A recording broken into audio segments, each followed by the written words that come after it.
Hola y bienvenidos a la Daily Hustle. Soy Enrique Byrnes y presidente es el mejor cerveza. No abate por No Filter Network. Miguelito San Dieguito, a.k.a. Bobby Barrels, a.k.a. Bobby Ball. Not with us today, but dead or alive, job or no job, we properly salute our boy. Yes. Woo! Remember this, folks. When we are juiceful, we are useful. And when we are juiceless, we are fucking useless. A very pleasant good morning to you on this Monday, October the 2nd, 2023. Of course, we are sponsored by 818 Tequila. That's right, the Ocho. I mean, look at this bottle. That's all you need to see. One of the coolest bottles of tequila I've ever seen. So go ahead and pick yourself up some of the good shit right here.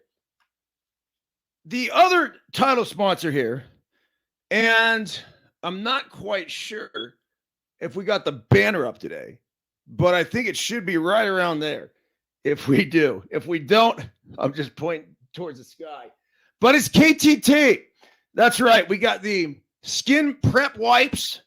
We also have the Pro Oxygen tape. This is a really good stuff that you put on, and it promotes blood flow and oxygen to the area that may be inflamed. It's very simple science, folks. It increases blood flow, it decreases inflammation, and it promotes recovery. And we also have the blister prevention. That's right. For those who like to hit the trails, the road, doesn't matter. Anyone getting after it, pushing their feet beyond limits will experience some sort of blistering. Just ask my dogs. And of course, the Chafe Safe. Don't forget about your package ever. Anti-chafing wipes. This is maximum chafing protection, fast application, sweat, and water resistant. Go ahead and hit the QR code if it is up there, and get yourself some KT tape. All right, I don't want to. I'd prefer not to have to even have brought this up.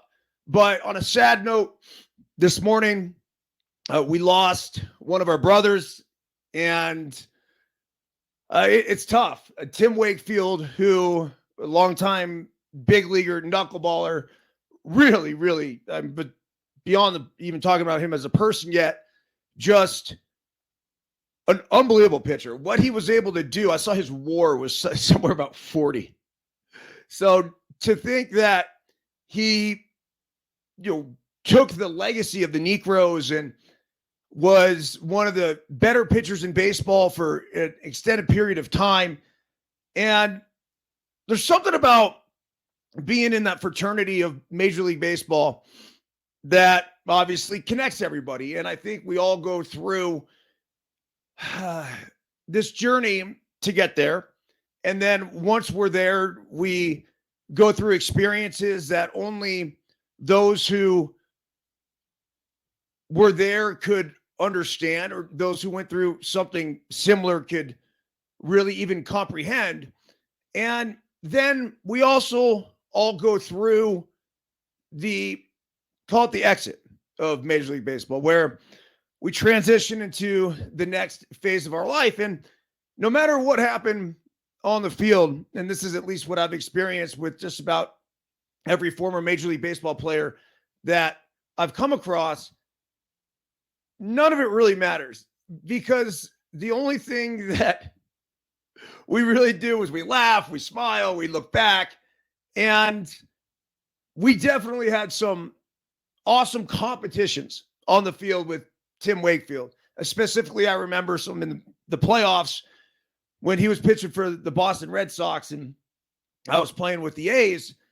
But there's this common bond and link that brings everybody together. And I know this sounds really quirky, but for the past few years, Tim Wakefield and I would go back and forth on Instagram. And it'd be something as small as talking about the snow that had fallen in Tahoe, or exercise or broadcasting, which was the most recent communication. I went back and looked last night, was the two of us talking about broadcasting games from the Green Monster, where Tim Wakefield did just recently. And I was saying that you guys should do that every fucking night. Like, what a cool experience that would be. And he's like, yeah, I know, man. He's like, it was so awesome. Well, obviously, life is fleeting, because here I was just a month ago having this communication with him. And then I woke up yesterday and I found out he was dead. And it was like, wait, what? So, look, we come on here each and every single morning, and I'd like to think of ourselves as a life optimization podcast. We try to figure out what we can do, all of us. And I think that's probably why I focus more on the life optimization. And of course, we talk sports, and whether it's football or baseball, and crazy weekend of college football, and then the NFL and Major League Baseball and everything else. But at the end of the day, to be totally fucking transparent with you guys, none of that shit really matters. It's fun. It keeps us entertained, whatever. But I think that figuring out how we can optimize our lives in our short time here is the most important thing. And it is sad to think that we're not going to be here forever, but it's also, I think, in a lot of ways, liberating. And most importantly, it teaches all of us to do everything we can do to leave this world better than we found it. And when you talk to those who are close to Tim Wakefield, specifically Kevin Millard, good buddy of mine, mutual friend, super tight with Tim, and those are the type of, when you hear the stories of who he was as a person and the generosity and just a heartfelt nature, the authenticity, those are all things that I think all of us could hope that somebody would speak of when we are gone, because no matter what, none of us are getting out of here alive. And so on that note, make each day our masterpiece. Make each day and live each day as if it literally could be your last. Not necessarily to the extent where it's, yo, today's my last day.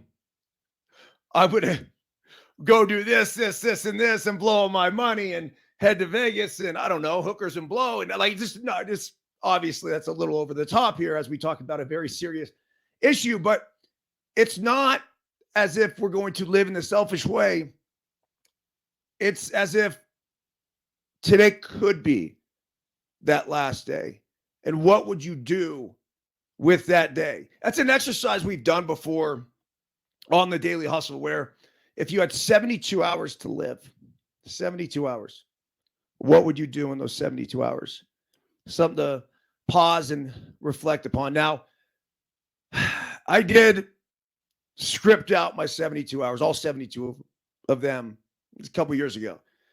And yeah, I did involve private jets and maybe a little Vegas and some definite epic runs and mountain climbs and jumping out of an airplane, and ended with dropping into a monster wave at Mavericks. But those are all things that are experiences. And I remind each and every one of us to continue to chase those experiences, because tomorrow's not guaranteed. And I think so often we're always trying to push this off to this or push this off to that. No. Chill. Come into the moment. Feel the air pass through your nostrils. This is the only time we have. That is it. So, double sky point to Tim. And thoughts, prayers, love to his family, his friends, and everybody else. He definitely will be missed. All right, the quote of the day: buy the ticket, take the ride. Hunter S. Thompson. If you don't know who this guy is, just I can't even start to describe Hunter S. Thompson, but this dude was an absolute trip. Think about what the quote means in the hustle translation: invest in experiences. Simple as that. The what the fuck fact of the day: nutmeg is a hallucinogen. Can I say that word again? Hallucinogen. There you go. The spice contains myristicin. I think just once is enough with that word. A natural compound that has mind-altering effects if ingested in large doses. So as we get into the fall season, this is when the nutmeg usually comes out. I love nutmeg. Oh, the best. So I might be adding a little extra if I want to go for a little bit of a different ride. The riddle of the day: the more you take, the more you leave behind. What am I? Footsteps. Yeah, look, and remember that too, because I think this does all tie in together when it comes to chasing those experiences and taking those steps. When we're taking steps and we're walking in faith and we're walking a path and living a path that is worthwhile and is done under the concept of leaving it better than we found it, what are we leaving in those footsteps? Are they empty footsteps? Are we literally leaving it worse? Or are those footsteps that spread love, joy, experiences, all of it? So when we walk our path, think about how we could potentially leave footsteps that make this world a better place. Again, that was the riddle of the day. The more you take, the more you leave behind. Life optimization, parenting tips from sons of ex-big leaguers. Let's get into this article. It's long. It could be one that we go back to, but I loved it. And I was wondering when I read this, where this was going to go, because of all that I have experienced with parents and big leaguers and their sons, there's a different dynamic that unless you say are a former big leaguer, have been around a former big leaguer, or are they son of a former big leaguer, you just don't get. And I was wondering if this guy was going to fuck this article up. And shockingly, he didn't. Parenting tips from sons of ex-MLB players. Baseball and sports is the least important thing. In most cases, they're relatively unknowns, men whose identities are buried beneath those of their famous fathers. They're also a privileged few whose playgrounds were fields at big league ballparks or the tunnels beneath them. Their playmates were the kids of other major leaguers, like their dads, or in some cases, other major leaguers themselves. They are the sons of baseball, whose stories author Mark Braff brings out in a detailed book under that title. It's one Braff. It's one Braff didn't expect. I keep saying Braff, and I want to say Banff. I don't know. It just looks like it. Braff. Is one he didn't expect. Quote, I had a working title in mind. Limelight and Shadows.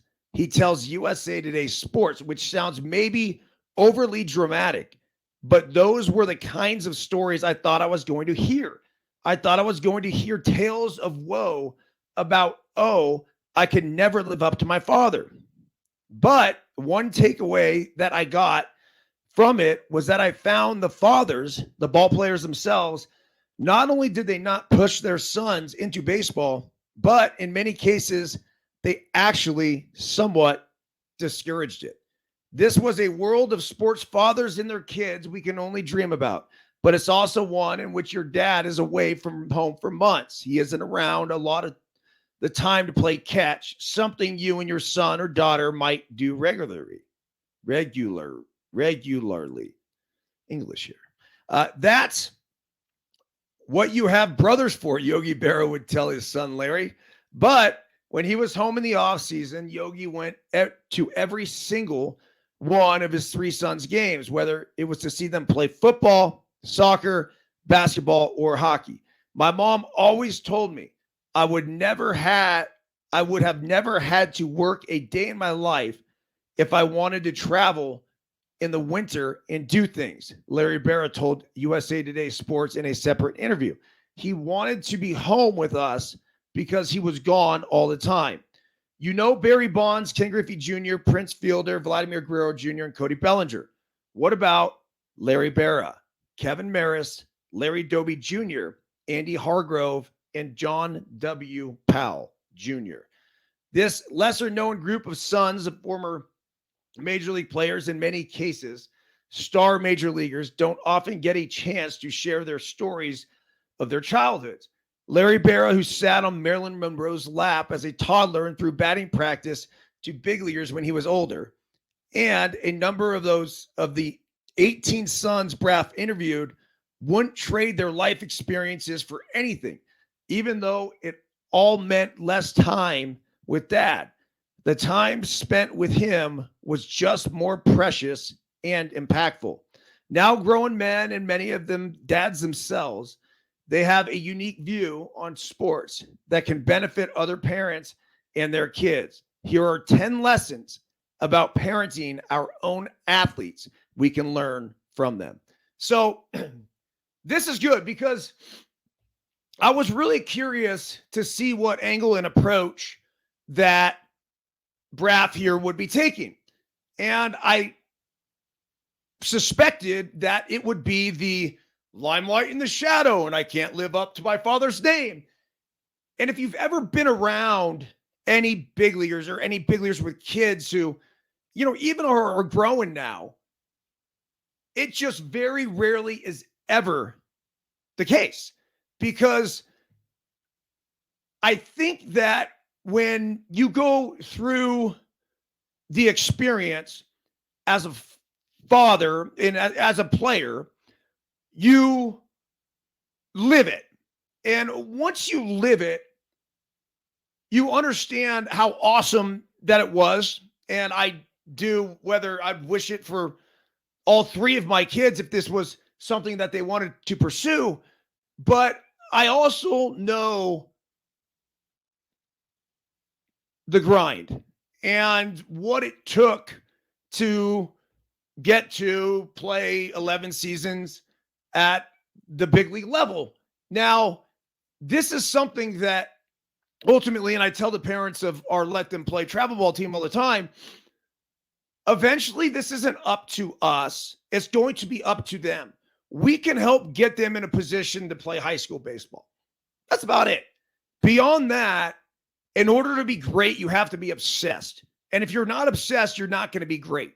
So at some point, you will fizzle out, whether it's little league, high school, college, or pro ball.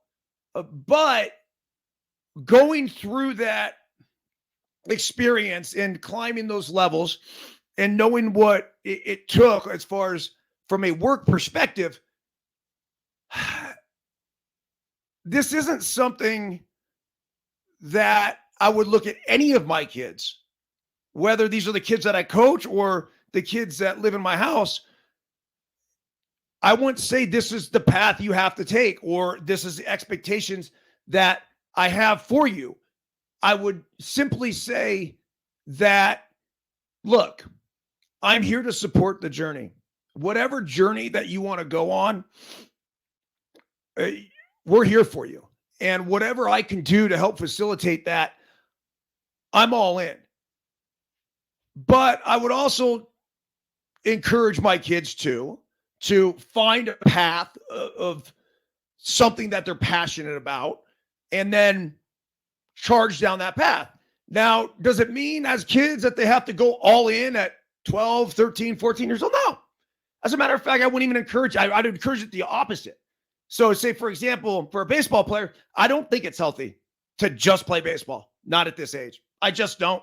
I think there's burnout. I think eventually it'll come, back to, I don't know, haunt, but to play the other sports, all these things can be done under the pretense of how is this going to make me a better baseball player? So I was obsessed, no doubt about it. When I was 9 years old, I knew I wanted to play in the fucking big leagues. And so everything that I did from there on out was, how is this going to make me a better baseball player? I could be playing tennis. I'd be thinking about, how is this making me better at baseball? Golf, same way. Hoops, same way. Football, same way. I played basically all the way through high school.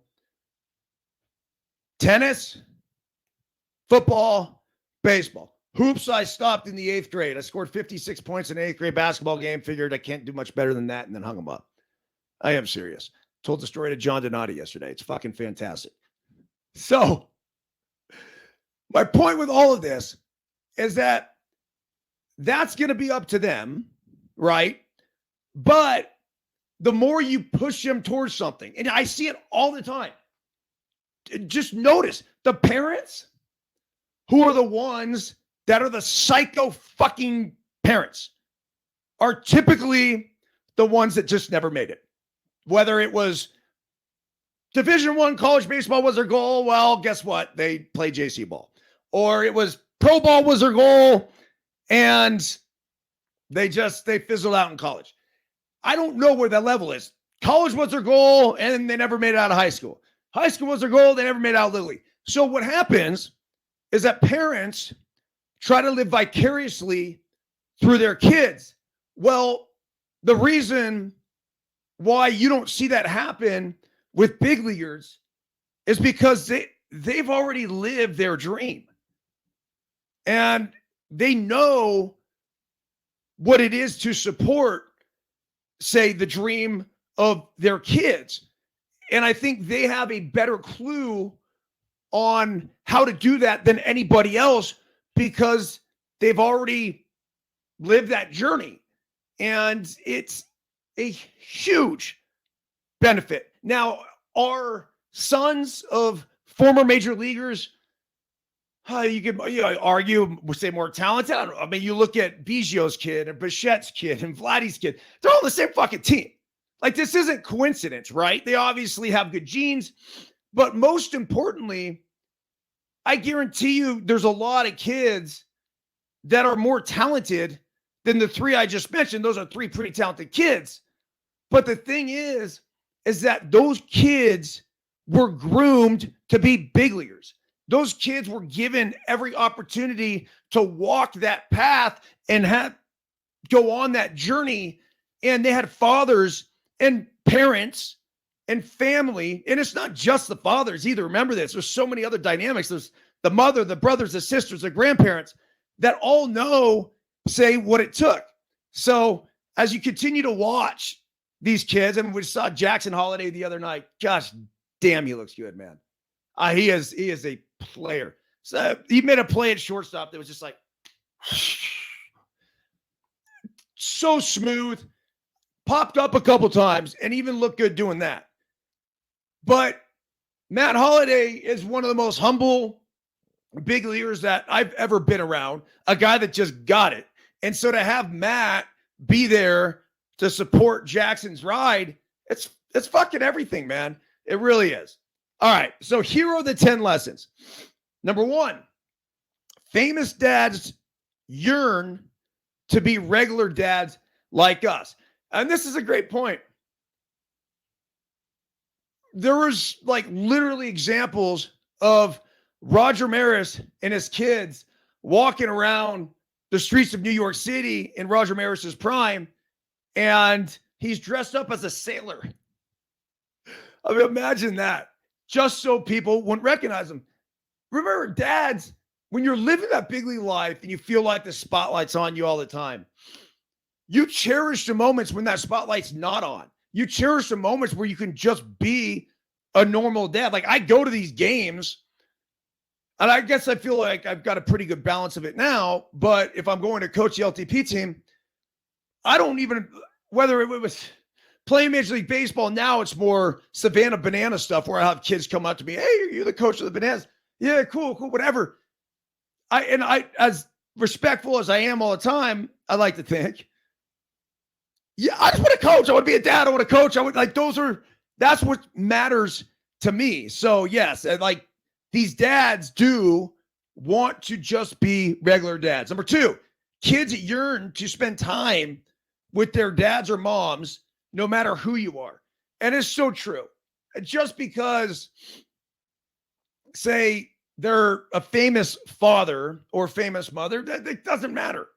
Look, you know the feeling of just wanting to be with mom or dad. And I think the one thing you can learn as a parent is be there for them when they need you. A couple years ago, I think we were going through the whole pandemic thing. And I had a lot going on, whether it was writing a book or getting rolling with the Daily Hustle podcast. Just in an MLB, I made it a point where I wanted to never say no to my kids when they asked me to do something.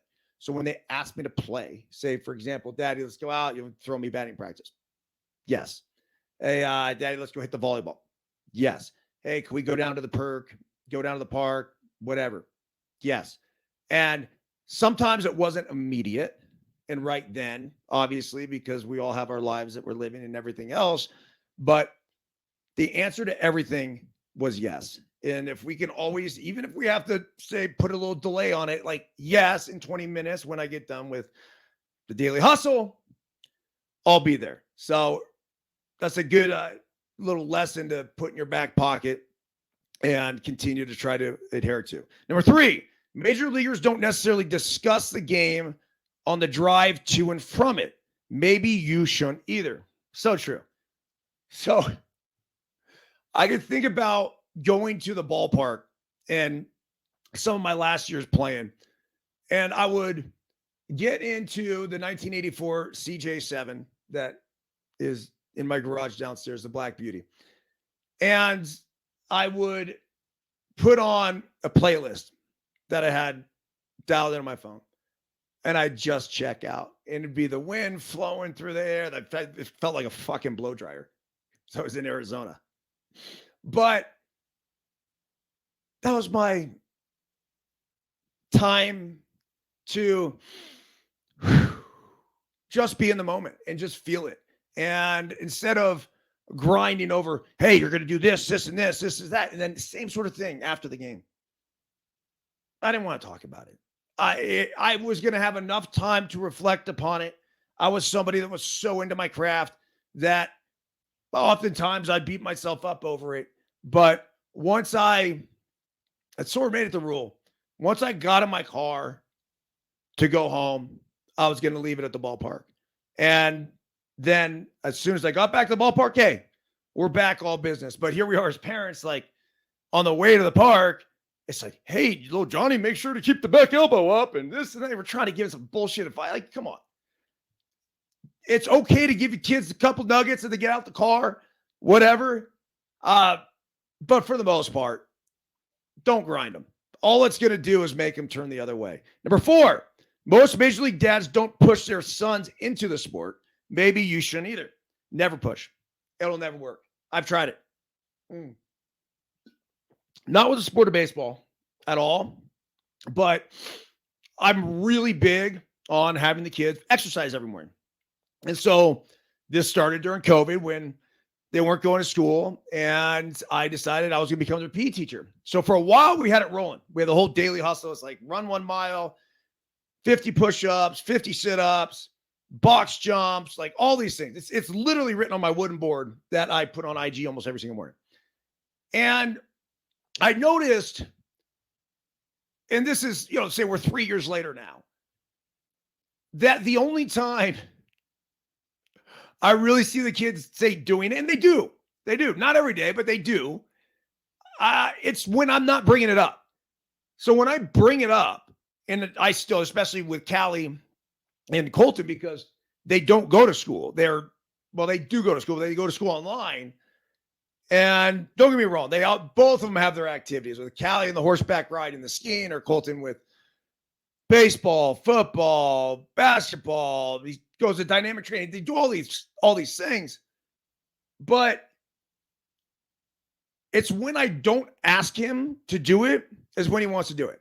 So instead of like, yo, dude, we got a tournament in Arizona next weekend, let's go out and play catch, which would be a natural thing a father or coach would want to say, it's a sort of way. I'll mention a tournament and then, hey, Daddy, can we go play catch? Done. Like that's where you want to get them to. You could give little nudges without pushing, because as soon as you push, it's fucking over. Number 5, you can always make time to spend with your kids. That's the truth. And I love it, because we always say that we don't have time. And we talked about this last week. It could be with exercise or whatever else. Like, no, I don't have time. No, I don't have time. Fuck that. You do have time. And if you literally don't think you have any extra minutes, get up earlier. Simple as that. Make time. Include them in certain things that you maybe would not have thought of. So, for example, when I was working at MLB, look, if it came down to it, I'd take my kids to work. I would. And they loved it. They go in Studio 42, they play, they do this, they do that, whatever. Well, it's the same thing with just living every single day. Find that time, make that time, be inclusive. Think about activities that families can do together. That, in my opinion, is the most important thing. There's nothing better than shared experience. Number 6, embrace what your kid likes to do, even if it's not sports. So horseback riding is obviously a sport, but it's not something that I'm into. I rode horses when I was a kid a little bit, grew up in Woodside, so it's kind of this horseback riding town, but I'm not super into horses. My girls are. They absolutely love it. And so even though I may not, quote unquote, love it, or this might not be something that becomes this crazy passion of mine, I still have to embrace it, need to embrace it, and then find the little qualities in the good. Like, for whatever reason, I've become obsessed with the animals at the barn, whether it's the alpacas or the goats. I'm fascinated by these mini donkeys that are running around. So find something within what they do that you could actually enjoy as well. Number 7, if you haven't connected with your kid yet, it's not too late. So I think for this one, you just go through phases. And I could say this, I've dealt with this with Chloe, where for the first 6 years of her life, I like to think I was it. And there was this crazy, crazy connection between the two of us. She'd sleep underneath my arm every single night. And then we hit that 6 to, say, 12 years where it was a little bit more distant, and she started to become her own person and walk her own path and everything else. These are the years that I call the formative years in the upcoming Let Them Playbook. But with those formative years, they shape themselves, and we help shape them into the person that they're eventually going to be. And then I think now in the first couple of years of these tween years and early teen years, I've noticed that the connection might not always be there. And I think it's okay to not force a connection. And in doing that, I just kind of step back a little bit and basically have now started to see her come out of her shell and as the person she is. And we had an awesome ride back home the other night from Tahoe City. It was like 35 minutes of her just nonstop talking and talking about the future and talking about skiing and talking about now. And she's a freshman in high school, and to get her to open up like that was just super, super cool. But I think sometimes, the most talking we can do is by listening. So number 8 here, it's more important to set a good example for your kid than for them to make it in sports. Of course, it's not about being this. It's not about wins and losses. It's not about being the best who's ever played. It's about being a good fucking person. That's it. And that's done not by telling people how good of a person you are or showing people like, oh, my accomplishments, this and that. Nobody gives a shit. People care how you treat them. That's it. And so understand that somebody's always watching, especially your kids. Number 9, be most concerned with how your kids are as people. And that's the biggest thing. Look, if they're Major League Baseball players or Olympian skiers or equestrians, great. But most importantly, it's who they are as people. That is what matters. And then lastly here, we get what we put or don't put into sports. And we often get what we want. It's the truth. The only thing you'll ever get out is what you put in. I cannot repeat this enough on the Daily Hustle. Every single fucking day, I'm telling you. You will get out what you put in. Or you won't get out what you don't put in. That choice is up to you. That choice is up to your kids. So I think all of these are great lessons that we can learn from former big leaguers and big leaguers who have had kids that have gone on to have successful lives inside and outside of sports. All right, the college football new rankings, top 25 poll. Alabama's back in the top 10. I don't know if they deserve to be there. Kentucky enters the college football rankings as well. An exciting week 5 of college football filled with explosive offensive performances caused some notable changes in the ranking. Alabama, which has steadily climbed since its early season setback against Texas, is back at number 10 in the coaches poll after an easy SEC win at Mississippi State. The Crimson Tide come in at number 11 last week following a 2-touchdown win against Ole Miss. They kept things rolling by beating the Bulldogs 40-17, putting the Longhorns setback and near disastrous performance against South Florida in the rearview mirror. Bama showed a renewed focus on rushing the ball. Yeah, they ran every fucking play. That's definitely a renewed focus. Mississippi State's defense they cut them up for 43 carries, 227 yards. Sticking around the SEC West, Ole Miss was one of the poll's biggest risers. The Rebels entered Saturday ranked 20th, but climbed to 15 after a thrilling win against number 12 LSU. The two teams combined for 104 points, 1,300 yards of offense, but it was Ole Miss's defense that held on at the end for a 55-49 triumph. Oregon State is also soaring in the polls after a huge win against short-handed Utah, rising 5 spots to number 16. The coaches poll also welcomes a trio of newcomers, including Kentucky. This week's biggest riser, the Wildcats, debuted at number 20 after a blowout against Florida. Yeah, they look good. They look really good, which dropped out of the poll. Florida, see ya. Fresno State and Louisville round out the top 25. Good on the Bulldogs of Fresno State. We're actually heading there for a couple weekends, I should say. Below is the full coaches poll for the top 25. So here we go. Georgia. So Georgia had a scare. I mean, that was a game that I thought Auburn had. And eventually the Bulldogs prevailed.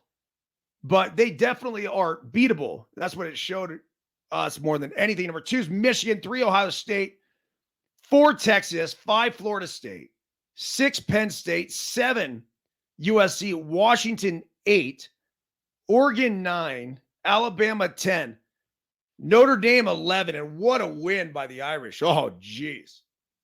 that came down to the nitty-gritty, but they were 5.5-point favorites at Duke. So not only they win in cover, but they were a 4th and 15 away from losing the fucking game.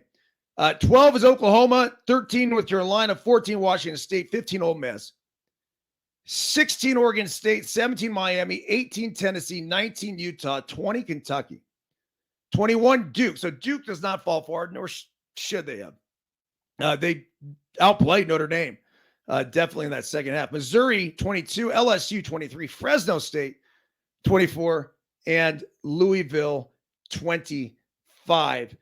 Taking a look at the NFL briefly, some top takeaways.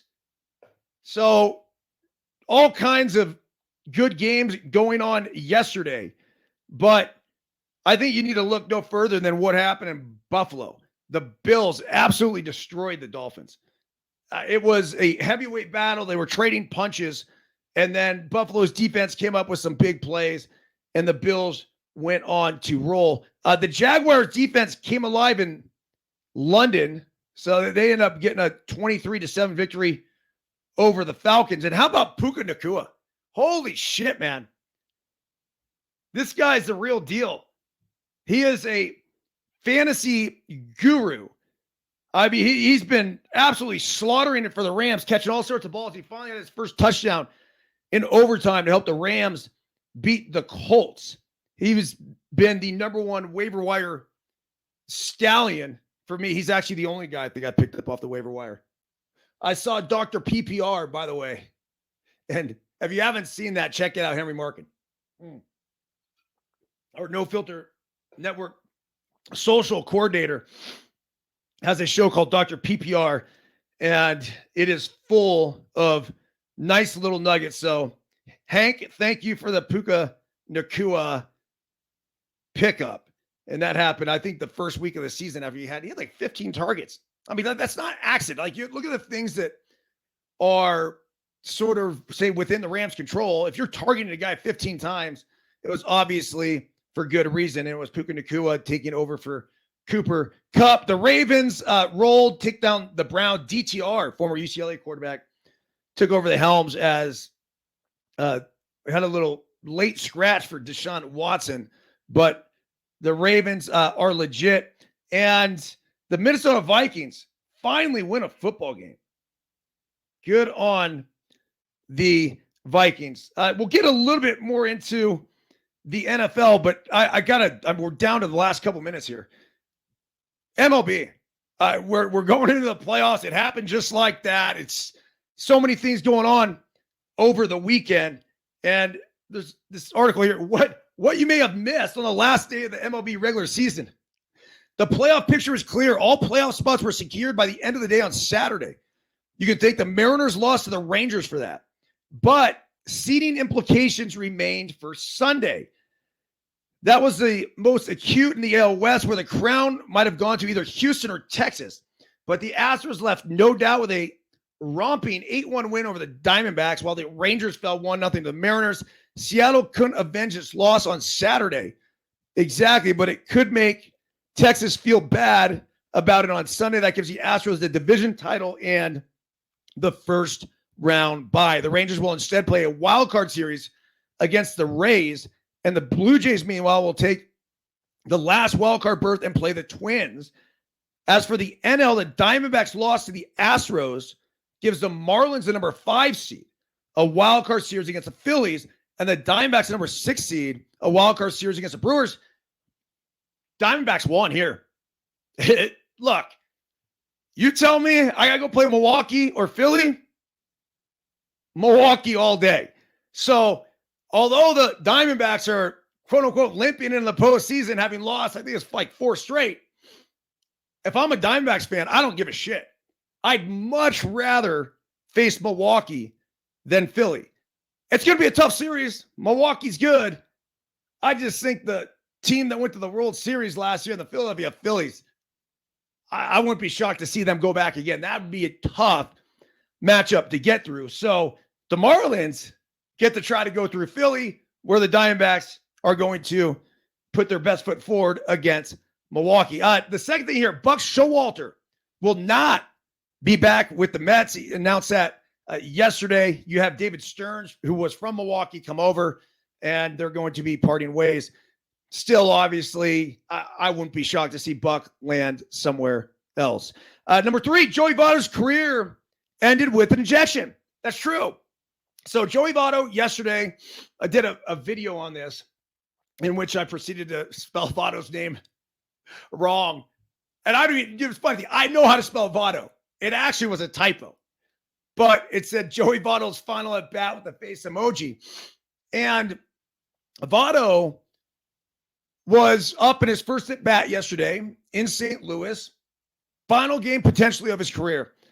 And there was a questionable, it wasn't questionable. There was an absolutely horseshit call that was this far off the inside part of the plate. Now, Votto ends up getting out.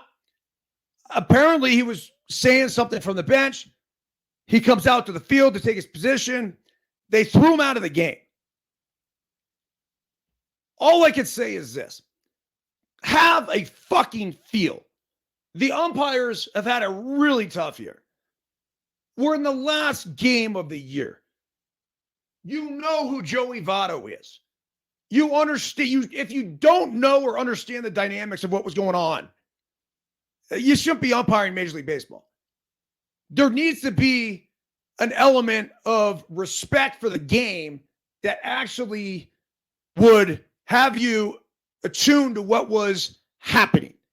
And to think that you're going to go throw Joey Votto out of the game because you make this about you, and it's not like this is a rookie that may have been chirping about a missed call. This is a 17-year vet that arguably has the best strike zone other than Barry Bonds that we've seen over the past 17 fucking years. So, look, wake up. I literally at this point think the umpires are trying to replace themselves with robots. It's going to happen. The emotions that transpire on the field that continue to fuck up the game night in and night out, it's not good. There's a quote-unquote human element to baseball. Yes, it should not be the umpires. The human element has been, always will be the players. So just really disappointed to see that and the way it did. A couple little things. One of them was a weird play. So Kyle Tucker hit a ball that gave it a triple in an air and then changed it to an inside the park homer, then went back later and changed to triple in an air. Look, the homer's significant because it would have allowed Kyle Tucker to be a 30-30 guy. I think it would have been like the 5th or 6th guy this year, which would have set a record. Elias went back and changed it, and they took the homer away. I don't know where you stand on that. I'd have to see the play. So let's, as a matter of fact, I'm going to watch it right here. He hit a line drive over the right fielder's head. So he's rounding first. He's going to second. He's coming in a third. It's going to be a triple, like a stand-up triple. But the ball, interestingly enough, it looks like there was an overthrow. Yeah, you can't give that a homer. You just can't. Yeah, they're talking about the rule and everything else. So anyhow, we got MLB action starting Tuesday, starting tomorrow with I think it's going to be Brewers and D-backs in Milwaukee. And then you have, let's see here. Yeah, Tuesday, it's D-backs in Milwaukee. It's Miami at Philly. 4:08 p.m. Pacific time on the Milwaukee game, 5:08 p.m. Pacific time on the Philly game. That's in the National League. In the American League, on the same day, this is fucking awesome because it's just baseball all day. You have Texas at Tampa starting at 12:08 p.m. Pacific time. So that's 9 o'clock in the morning. Oh, excuse me. No, it's not. That'd be Eastern. 12:08 Pacific time, 3 o'clock in the East Coast. And then 1:38 p.m. Pacific time, you have Toronto at Minnesota. So looking forward to some playoff baseball. We'll be back at it Tomorrow, I got a pickleball match going on in about 30 minutes. So 4-5 game. Yeah, that's right. You get a text the other day asking to come play in a quote unquote 4-5 game. You know, your pickleball abilities starting to hit new heights. Everyone have a fantastic day. See you tomorrow.